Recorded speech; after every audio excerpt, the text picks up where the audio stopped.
This is a quilt that I made using sentimental clothing. There are 10 pictures in this quilt as well, and this method is square in a square. As you can see, it looks like a square in a square. It's pretty self-explanatory. If there's not a picture in the center of each square, it would be some sort of sentimental clothing.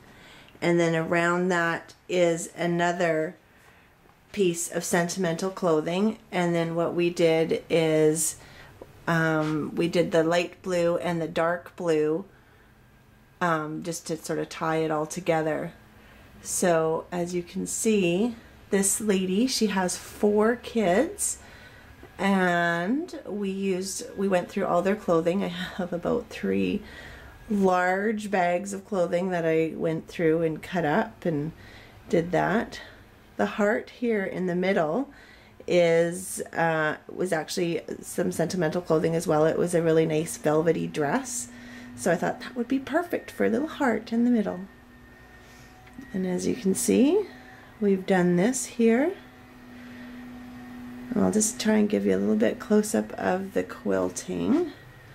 So we did in the borders, it's a little bit hard to see, but it's not really meant to be too noticeable. And then in the middle we did this sort of design here, which is actually part of this design. When you look, I just kind of took this design and I did it in corners right there and there, put them all in the triangles.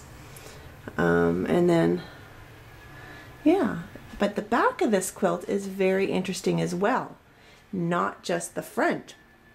I will show you that here in just a second. So check out the back of this quilt. Isn't that cool? I used a couple pillowcases, well actually one pillowcase, and it was the Ninja Turtles. As you can see, there's a theme with the Ninja Turtles. If you noticed on the front, the kids' childhood was filled with what is it, Teenage Mutant Ninja Turtles.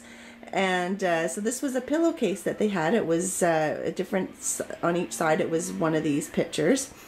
And so we just split it in 2 and we put it on the back. But the interesting thing is as well, if you look at the blue background here, that's actually a comforter. That, you remember those bed-in-a-bags that you can buy, and with the puffy comforters? Well, that's what it was. I had to unpick it all and then cut it up into pieces to make it fit around these pillowcases. And so I thought that's kind of a cool idea too. So that's what we did. So it's a real memory quilt, front and back. And look, you can actually see better on the back here the quilting designs that we did. They show up a little bit better on the back. And so yeah, so here is our memory quilt, front and back. Hope you enjoyed this, and maybe it gives you some ideas for a quilt of your own.